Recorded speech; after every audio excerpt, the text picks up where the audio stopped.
경남 지역 이슈를 분석하는 시간 헬로 이슈 토크 시작합니다. 지금껏 이 사업만큼 우여곡절이 많은 사업도 없었다. 바로 경남 창원시의 수건인 자족형 복합행정타운 조성 사업인데요. 드디어 사업 추진 14년 만에 본궤도에 오르게 됐습니다. 지난 1일 창원시 발표에 의하면 청사 위치가 정해졌음은 물론 착공 시기도 내년 초로 알려졌는데요. 세부적인 내용 궁금해하는 창원 시민들이 많습니다. 오늘 자세하게 함께 알아보죠. 두 분과 함께합니다. 전 경상남도 도시재생위원회 위원장, 유진상 창원대 건축학부 교수 함께하고요. 전 경남연구원 연구원이자 행정학 박사 안소동 시사평론가 나오셨습니다. 어서 오세요. 네, 반갑습니다. 반갑습니다. 창원 복합행정타운 위치가 드디어 나왔다는 소식이 들려옵니다. 당초 예정된 회원구 쪽으로 그대로 가는 건가요? 네, 맞습니다. 창원시 마산 회원구 회송동에 자족형 복합행정타운 이제 최종 결정이 됐고요. 그동안 정말 숱한 난관에 부딪혀서 표류해 왔는데요. 이제 공공기관의 청사 위치가 공식적으로 정해진 거죠. 이게 이제 순서가 어떻게 되냐면 창원시 도시개발사업 구역을 지정 변경을 먼저 하고 그다음에 개발계획 변경 수립하고 하면서 이제 그 안에 들어가는 것들이 법원청사, 공공청사 위치가 확정이 된 겁니다. 현재는 실시계획 인가를 받아서 사업이 진행되는 상황이고요. 전체 부지가 이번에 이제 정해지면서 원래 계획보다 1,390제곱미터가 도로 부지가 또 편입이 됐어요. 그래서 초기 70만 제곱미터 정도에서 71만 제곱미터 정도로 늘었고요. 그 행정기관 입주 예정지가 이제 전체 부지의 8.5%밖에 지나지 않는다. 이것 때문에 이제 논란이 계속 돼 있었는데, 그런 데다가 개발단지 북쪽 가장자리에 배치돼 있다. 중심부가 아니고 부지가 되게 길거든요. 네. 그리고 이제 타 지역에서 이렇게 행정타운 하게 되면 이제 일반적인 어떤 유형들이 나오는데 그런 것과는 달리 실제로는 민간 아파트 분양 성격이 더 강한 거 아니냐 이렇게 논란이 많았기 때문에 늦어진 거고 어찌됐든 현재 청사 위치가 공식적으로 정해진 겁니다. 네, 말씀처럼 이 창원 행정복합타운을 짓는다는 이야기는 십수년 전부터 나왔는데 하지만 이렇게 첫삽을 뜨는 시기, 기관의 입지 선정이 굉장히 오래 걸렸습니다. 네네네. 어떻게 보고 계십니까? 이 사업은 당초 이제 2007년이죠. 노무현 정부 때 전국의 혁신 도시를 건설할 때에 이제 공공기관 이전 문제가 걸려 있어요. 그래서 그걸 시도별로 배치를 하다 보니까 경상남도에는 서부권에 이제 공공기관을 이전하는 혁신 도시로 결정을 했고, 그래서 중부권이 소외가 되니까 이 중부권의 민심을 달래고 어떤 보상 차원에서 이 마산에 명품 혁신 도시를 짓겠다 이렇게 발표를 했죠. 네. 그래서 2009년에 7월로 기억이 됩니다. 개발 제한 구역을 해제를 해서 조치를 했지만은 당시에는 이제 사업성이 좀 부족하다 이렇게 해서 사업이 축소가 됐습니다. 네. 그런데 2020년도에 다시 이제 이 사업을 재개를 했는데 그래서 이제 마지막 행정 절차가 도시개발 사업 실시 계획 인가 고시하는 이런 이제 마지막 절차를 밟아서 오늘에 왔는데 그래서 이게 뭐 예정대로 된다면은 2025년 사업이 아마 준공이 될 것으로 그렇게 지금 보고 있습니다. 네. 불씨를 되살리는 건 물론이고 첫삽을 뜨는 시기를 확정 짓기까지도 정말 오랜 시간이 걸렸습니다. 마지막 절차인 이 토지 보상 문제도 올 상반기까지 갈등이 꽤 극심했던 것으로 알고 있는데 해결이 좀 잘 됐습니까? 어떻습니까? 해결 안 됐고요. 현재 진행형입니다. 네. 그 문제는 이제 부지 보상 협상이 지주들하고 제대로 안 돼서 지주들이 이제 반발하고 있는 상황인데 이제 이 창원 자족형 복합 행정타운 주식회사가 있어요. 컨소시엄을 해서 여기서 이제 개발업을 이제 진행을 하고 있는데 그 주식회사가 5월에 그 지주들하고 보상 협의에 착수를 했고 그 이후에 원주민들이 이제 창원시에서 제시한 보상 규모에 반발을 해서 시위를 계속하고 있는 상태고요. 사실 이 토지 보상 협의라는 건 착공 전에 마지막 절차라고 보면 되거든요. 네. 그 마지막 단계에서 스탑이 된 상태인 거죠. 그 시가 이제 내년 1분기 안에 보상 절차 마무리해서 착공을 이제 부지 조성 착공을 본격화한다는 계획인데 네. 지금 이 상태로 하면 좀 차질이 생길 수도 있고요. 그 토지 보상 가격 그 협의 요청서를 다시 이 지주들에게 보냈어요. 네. 처음에 제시한 금액보다 좀 조정된 금액을 다시 보내서 지금 그 협상을 하고 있는 단계인데 이게 이제 문제가 뭐냐면 이 대상 터가 원래 그린벨트였는데 2009년도에 아까 말씀하신 것처럼 풀었잖아요. 네. 근데 이제 그린벨트를 풀 때는 가격이 되게 낮았을 거 아니에요. 네. 그 기준으로 이 사업체에서는 그 토지 보상 가격을 선정을 한 거예요, 초기에. 왜냐하면 또 이게 뭐가 있냐면 그린벨트 해제할 때는 해제 이전 목적을 기준으로 가치를 평가하기 때문에 네. 조금 행정적으로 법적으로 그럴 수밖에 없는 측면도 조금 있는데 이제 그 2009년도에 그린벨트 해제된 이후에 지주들 입장은 뭐냐면 2014년도에 경남개발공사가 복합행정타운 조성을 취소를 했다. 네. 그렇기 때문에 그때 사업이 단절되고 이미 끝난 사업을 새로 다시 추진된 거기 때문에 지금 현재 시세에 맞게 토지 보상을 다시 해야 된다. 이렇게 이제 주장을 하고 있고 금액을 보면 현 시세의 절반이 안 되는 보상금을 지금 네. 처음에 제안을 한 거죠. 그래서 뭐 그런 데다가 지금 현재 지주들 600명 중에 300여 명이 보상안 거절을 하고 있고 네. 공공청사가 5곳인데 아파트가 3천 가구가 넘어요. 네. 분양 아파트가. 네. 그중에 또 2천 몇 가구는 공공임대주택이니까 거기는 이제 제외한다 하더라도 3천 가구고 전체 주거 용지가 40%를 넘는데 네. 이게 무슨 공공 행정타운이냐 이런 주장들을 하고 있습니다. 그 창원시는 국토교통부에서 심의를 받아서 공식적으로 공공성을 인정받았기 때문에 아무 문제가 없다. 그리고 이제 장기 주택 정책에서 주택량이 부족하다 이렇게 지금 해명을 하고 있는 상황입니다. 네. 말씀을 들어보면 토지 보상 대상자 절반 정도가 이 보상안을 거절하고 있는 상황이어서 이 협의가 어떻게 진행되느냐에 따라서 착공 시기나 준공 시기 결정하는 데 큰 역할을 하겠습니다. 어떻게 보십니까? 네, 2월에 이제 부지 조성 공사를 들어가서 택지 조성이란 걸 해서 그걸 이제 모든 걸 끝내면 2025년 9월쯤으로 이제 계획을 하고 있는데 그렇게 해야지 원래 최종 목적이었던 2026년도에 네. 각 부지를 매각해서 뭐 청사도 짓고 공원 녹지도 짓고 이제 이런 것들을 하게 되거든요. 이게 굉장히 많이 남았어요, 근데 그렇게 되는데 지금 현재 보상 협의 중에서 일단 지주들이 거절을 했고 네. 거절을 하게 되면 어떻게 되냐면 수용 재결 협의 네. 다시 재결정하는 협의를 또 진행을 하고 있습니다. 5월 이후에 지금까지. 네. 그래서 이제 만약에 협의가 안 되면 그 이제 지주들은 이의 신청하고 행정 소송 등의 절차를 밟겠다 이렇게 이제 엄포를 놓고 있는 상태고요. 만약에 이게 지방토지수용위원회에서 이게 토지 재감정을 진행을 하거든요. 만약에 이 재감정이 또 무산된다. 네. 그러면 이제 국토부 중앙토지수용위원회까지 또 갈 수가 있어요. 거기서도 만약에 무산된다. 네. 그러면 이제 소송전으로 가게 되는 거죠. 그러면 끝도 없이 이제 미뤄지게 되는 겁니다. 그러네요. 자, 현재 창원시는 이 부지 보상 문제 순조롭게 해결을 해서 내년 초에는 첫 삽을 뜨겠다라고 일단 공식 발표는 한 상황입니다. 그만큼 이 창원시 입장에서는 복합 행정타운에 거는 기대가 크기 때문이 아닌가 이런 생각이 드는데 창원시는 행정복합타운에 어떤 기대 걸고 있습니까?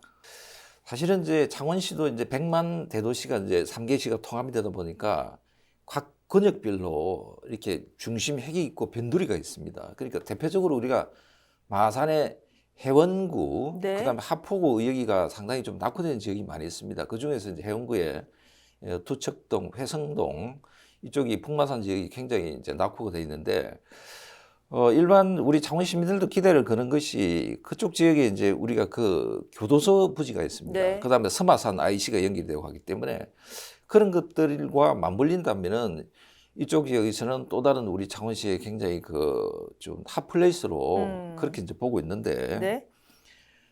지금 거기에 이제 우리 그 내용을 보면은 굉장히 큰 지구입니다. 이게 70만 제곱미터가 넘고 부지가 사업비가 6,200억이 넘죠. 이런 데 굉장히 큰 사업인데 그래서 이제 그 건설 효과, 뭐 여러 가지 지역의 경제에 미치는 효과, 그 다음에 그 지역의 어떤 주택난 이런 문제는 다 해결할 수 있기 때문에 창원시에 굉장히 기대가 큰데 이게 이제 특히 그 지역의 어떤 창원시의 균형 발전 뭐 이런 차원에서도 창원시가 기대를 많이 하는 것 같습니다. 교수님께서는 이 행정복합타운의 회성동 입지에 대해서 어떤 기대 갖고 계세요? 지금 거기에 보면 창원지방법원 마산 지원 뭐 이런 것들 하기 때문에 그 다핵화돼서 편의성 그리고 그 지역 개발, 균형 개발 차원에서 굉장히 이제 호재죠. 근데 이제 그 더군다나 그 위치를 보면 네. 마산, 서마산 IC가 바로 옆이고 마산역하고도 2km밖에 안 떨어져 있어요. 그러니까 마산에서 저 중리공단하고 주거단지까지 가는 그 결절부라고 생각하시면 돼요. 그래서 굉장히 교통 요충지이기도 하고 그래서 해운구 일대가 이제 제2의 중흥기를 맞을 확률이 높고 지역 경제도 도움이 될 게 분명해 보이는데요. 이제 전국적으로 행정타운이 실패한 사례를 찾아보기 힘듭니다. 네. 행정타운에서 대부분 여러 차원에서 부가가치도 올라가고 환경도 좋아지는데 특히 이제 인근 아파트 시장이 꾸준히 다 대부분 오르고 있습니다. 그래서 이제 더 관심이 많은데 예를 들면 인천 영종도 국제도시, 경기 광명, 대전 서구, 울산 남구 이런 것들이 뭐 집값도 오르고 주거 환경이 좋아진 대표적인 사례입니다. 반대로 좀 부정적인 시각도 있는데 행정타운 같은 게 이제 여러 곳에 다핵으로 구성이 되면 네. 일단 도심 외곽 지역과 도심 지역이 둘로 쪼개지면서 사회 기반 시설을 중복 투자를 하게 되잖아요. 그럼 효율성이 떨어질 거고 주민의 이동 거리가 증가하고 네. 뭐 탄소 중립에 역행하는 문제가 발생한다 이런 문제까지도 제기가 되고 있습니다. 네, 중복 투자에 대한 말씀해 주셨는데 실제로 일각에서는 창원시는 행정기관이 많고 신축 건물이 많다 보니까 더 이상 개발에 대해서는 회의적인 시각을 갖고 있는 그런 부분도 존재합니다. 복합 행정타운이 들어서 현재 위치가 개발이나 발전이 꼭 필요한 지역이었다고 보시는지 그 부분도 저희가 좀 짚어볼 필요가 있을 것 같아요. 우리 특히 또 창원시는 우리 행정구역의 33%가 전부 개발 제한 구역으로 묶여 있습니다. 그다음에 거기에 등급이 있는데 1, 2등급은 개발 제한 구역이 개발이 거의 불가능한 지역입니다. 이게 이제 전국적으로 우리 창원시가 가장 높고 88%가 개발이 거의 불가능한 1, 2등급입니다. 그래서 우리 창원이 다른 도시에 비해서 굉장히 그 개발에 대해서 굉장히 불이익을 받고 소외를 많이 당하고 있다. 네. 그렇게 해서 이제 창원의 우리 출신 국회의원 중에서도 이제 이 문제를 풀기 위해서 법안을 이제 개정 발의를 내놓고 또 지금 뭐 도나 시에서도 적극적으로 이제 시의 부지 활용을 위해서도 노력을 많이 하고 있는데 이 지역은 그래서 이제 전통적으로 가장 소외됐던 지역이 마산의 북마산 이 지역입니다. 네. 그래서 이쪽 지역에는 교통, 환경 뭐 여러 가지 소외되어 있기 때문에 이번 사업을 통해서 거기서 새로운 어떤 그 개발 가능성, 그다음에 주거 안정, 그다음에 여러 가지 그 행정의 어떤 서비스 뭐 이런 것을 받을 수 있는 그런 지역으로 평가를 하고 있습니다. 네. 어쨌든 뭐 창원시의 균형 발전을 위해 필요한 기관이라고 하면 앞서 말씀해 주신 이 토지 보상 문제, 원만히 좀 해결되는 게 먼저일 것 같은데 하지만 뭐 쉬운 문제가 아니죠. 네.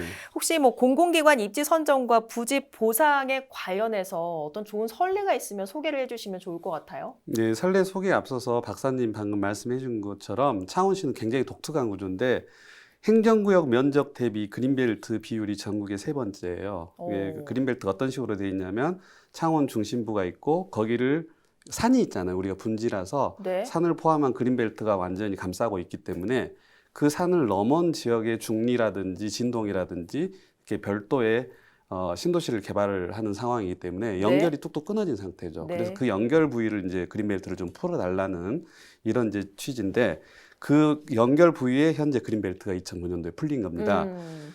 근데 이제 그게 2009년도에 그린벨트가 해제됐기 때문에 그 이후에 사업이 좀 성격이 바뀌었잖아요. 네. 민간 아파트 많이 들어오고 그래서 처음부터 보상이 매우 어려울 것으로 예상했던 곳입니다. 예. 근데 이제 토지 등의 보상 이게 정확한 이름이 하면 공익 사업을 위한 토지 등의 취득 및 보상에 관한 법률. 네. 이게 소위 말하는 토지보상법입니다.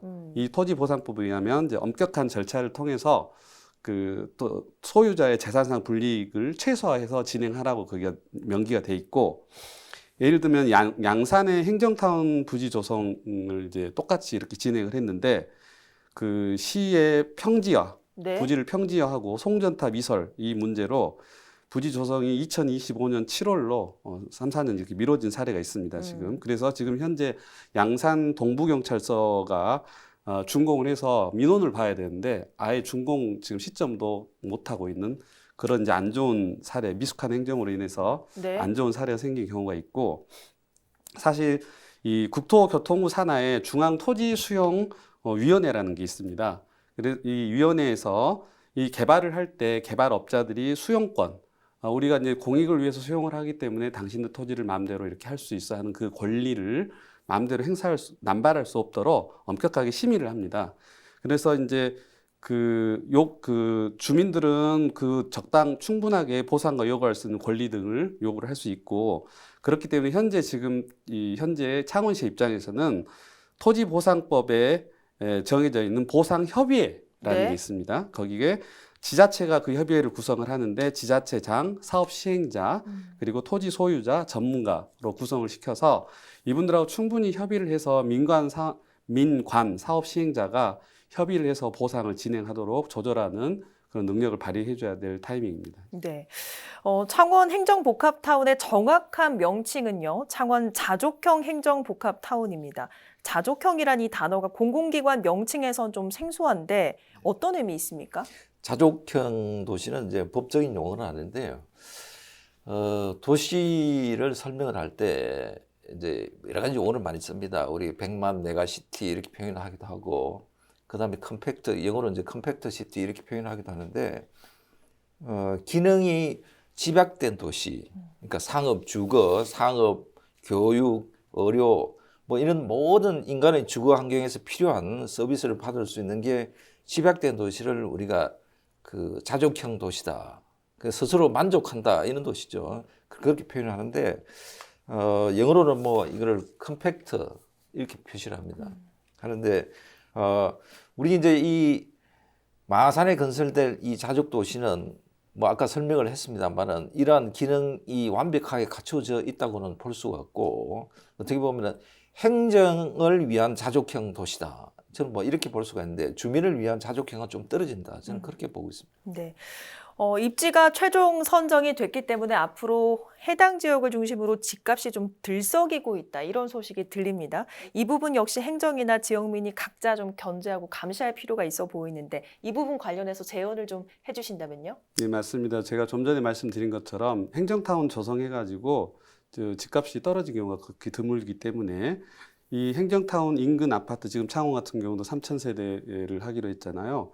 아파트 시장에서 꾸준히 관심을 가질 수밖에 없고 자칫하면 이제 그 집값 상승으로 이어질 수도 있기 때문에 이제 결국은 이게 예를 들어 법조타운이라든지 이런 데 기관 종사자들이 기본적으로 바탕을 깔고 플러스 고정수요 플러스 안정적인 또 투자처로 생각하는 분들이 많기 때문에 네. 투자 가치 측면에서 그리고 또 보통 행정복합타운 형성이 되면 교통 상권 인프라들이 또 같이 들어오잖아요. 그런데 그런 것 때문에 이제 집값이 올라갈 확률이 높은데 네. 어찌 됐든 이런 분위기 편승해서 투기로 이어지는 것들은 부동산 거래는 절대 금물입니다. 현재 지금 최근에 빚내서 집 사는 분들 많잖아요. 네. 근데 지금 사실상 금리가 올라가서 그렇게 하기도 힘들 뿐더러 무턱대고 이제 부동산을 로또처럼 생각하는 분위기에 현혹되지 말아야 되고 특히 우리 이제 창원시에서 네. 경남도에서 이런 분위기에 대해서 행정에서 미리미리 좀 단속을 해서 어떤 투기 과열 지구가 되지 않도록 좀 관리를 해야 될 필요가 있습니다. 네. 예정대로 일단 사업이 진척이 되려면 부지 보상 문제 해결이 가장 먼저일 것 같은데요. 주민들과 잘 해결하길 기대해 보면서 두 분 말씀 오늘 여기까지 듣겠습니다. 고맙습니다. 네, 여러 명의 창원시장이 바뀌는 동안에도 눈에 띄는 진척이 없었던 이 사업이 이제 속도가 붙고 있습니다. 보상 차질 등 많은 위기가 있었지만 사업 정상 추진을 위한 관련 부서 공무원들의 노력 끝에 현재에 이르게 됐는데요. 아무쪼록 이 사업에 대한 시민들의 기대가 큰 만큼 남은 기간 최선을 다해 사업 성공적으로 마무리해 주시길 부탁드리며 오늘 헬로 이슈토크 여기서 마치겠습니다. 오늘 방송은 유튜브 채널 헬로 경남에서 다시 보실 수 있습니다. 함께해 주신 여러분 고맙습니다.